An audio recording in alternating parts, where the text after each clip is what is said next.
afternoon. Todd, you have a largely veteran defense. You got 7 guys that have a Super Bowl ring that have played in your system for a long time. How did you let C.J. Stroud throw for almost 500 yards and come back and beat you and put 39 points on the board? We didn't play well. It's really that simple. We didn't play well. We got to play it better. We got to coach it better. We've heard that now for a couple of weeks. You're mired in a 4-game losing streak. What's getting lost between we had a great week of practice to Sundays where obviously yesterday and the weeks before it certainly wasn't good enough to win? Got to carry it to the game. We practice hard all week. We practice good all week in the game. We got to make plays. We got to make plays. We haven't made them. It's been a struggle. It's been a struggle. We didn't play well yesterday at all, giving up too many big plays. I think it was 9 big pass plays and over coverages we've been doing since day one. And it's not a communication thing. Sometimes you got to look yourself in the mirror, as a player, as a coach, as a team. And we're doing that. And we're doing that today, and we're going to make sure that gets done.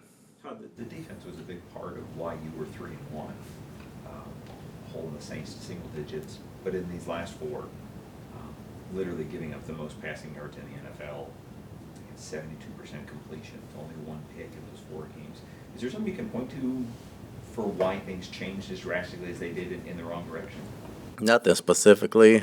This game in particular, it really fell apart. The other games we were in, we had a shot to win. We were holding it down pretty good. This game right here, especially in the second half, I think once the first play happened, the big play in the second half to Noah, I think it kind of derailed a little bit and got back on track. And then the calls we've been running since we've been here, everybody knows them. We've been through the situations 1,000 times.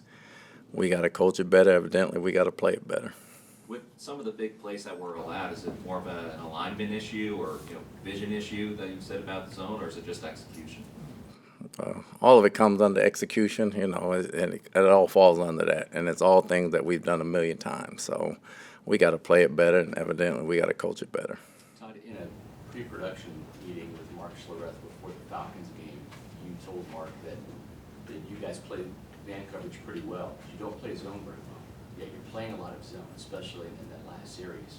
Why are you playing so much zone if admittedly you guys aren't that good at covering?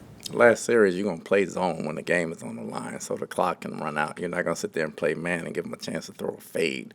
We played man within that game. We got beat in man coverage too. So right now we're getting beat in both. So it really doesn't matter which one we're playing. We just got to coach it and play it better. Can you walk us through the touchdown and tell us exactly when you're in quarters coverage, pretty much the whole way down the field, right? So we were in 2 and we were in quarters. We were in 2 most of the way. We're in quarters down in the red zone, something we've done every day, a route we've seen every time. We just didn't make the play. So is it Carlton? Is that who it's supposed to be? That was his man. That was his play right there. Todd, the last 3 touchdowns, Carlton was kind of the nearest defender on all 3. Is he just tired at that point, or what's going wrong? No, he's not tired. Carlton's one of our players we rely on. He had a bad day. On your last drive, you had that situation with the fumble, and you had the choice between a 10-second runoff and using a timeout. Why did you choose what you did? And I know at the time you're probably wanting to give yourself time to get that touchdown, and you don't know you're going to score on the next play. But just what was the logic in choosing the timeout instead of the runoff? Well, that's exactly what you said. We wanted the time, not knowing if we were going to score. We have more time if the ball was thrown in bounds to line up and run another play. So we saw a shift at safety. Initially, it looked like Delaney was in on nickel, and then eventually was kind of in for Ryan Neal almost all the way in the end. How did you think he played, and how did that adjustment look? I think D did his job. He's a ball hawk. We try to get more ball hawks out there to get the hands on balls a little bit more, so we made the change right there. Was Neal benched because of the angle he took on the 75-yard touchdown?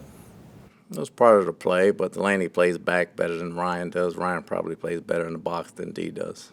What are your thoughts on the amount of pressure that the defense was able to get on the quarterback, and what type of impact or how that impacted the game? I think in the 4-man rush, we didn't have enough pressure at all. If we didn't blitz, we didn't get that much pressure. Other than Shaq, Shaq got some pressure here and there, and Cansey was he made some plays there, but we got to get more pressure from everybody else. I don't think that was good at all.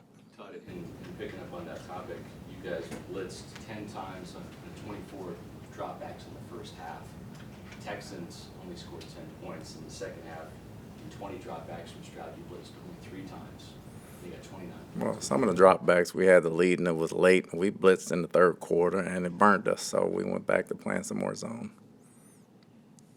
They're out of timeouts and at the 10-yard line. Is there any thought of bringing pressure there just so he has to speed up instead of a 4-minute rush?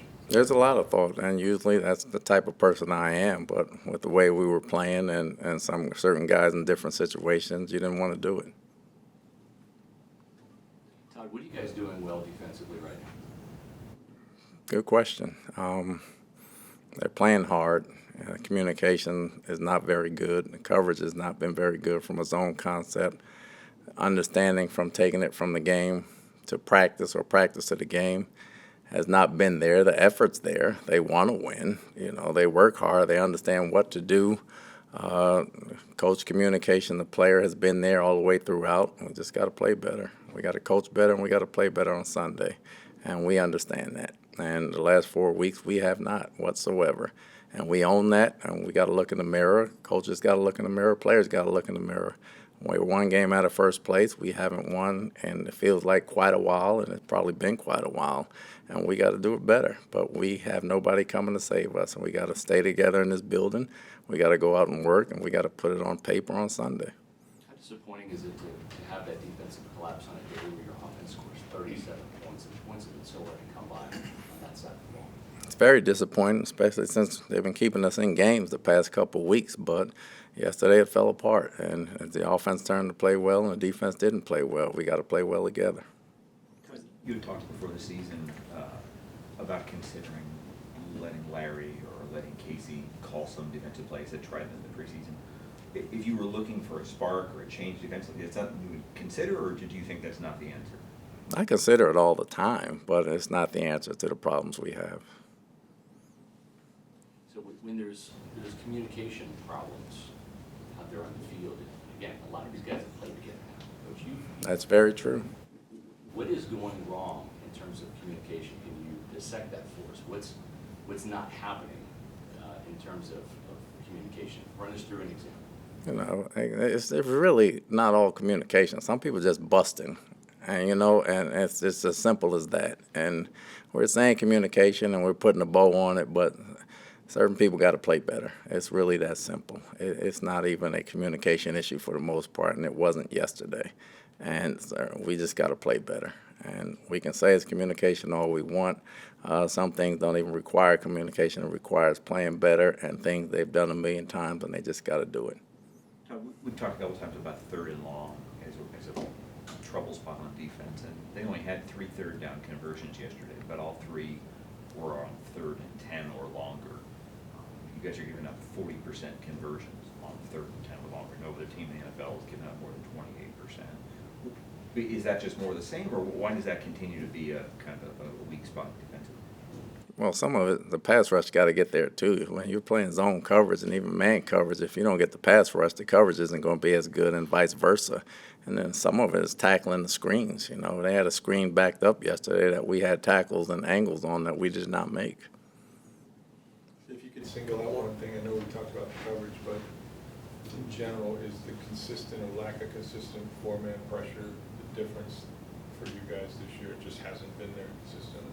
I don't think it's been there consistently. The pass rush helps the coverage. The coverage helps the pass rush. They go hand in hand. So it's all 11 guys and all coaches involved on that side of the ball. As bad as things have gone here, losing 4 in a row, you're a game and a half back. You can play the 2 teams that are ahead of you. Is there any talk with the players about the urgency to get things fixed, knowing that things are still in play for you? This is still a division that you're not that far away from the top one. Right now, our urgency is to fix the things that went wrong yesterday in the past few weeks and get ready for Tennessee. All that other stuff will come later. Coach, is there a concern that either your message or your assistant's messages are falling at deaf ears at this point? If some of these problems are lingering? No, it's not falling on deaf ears. We got some very attentive guys. We got some leaderships in that room that take full responsibility and understand what we have to do as a team. So that's getting across. We just got to play better. I don't know what happened, but Levante got a 15-yard flag on that last touchdown. it would be understandable to some level of frustration. He was said. pissed off after the touchdown. He threw his helmet down, which you can't do, but I understand the frustration level. Thank you. Yep. Thanks, Commissioner.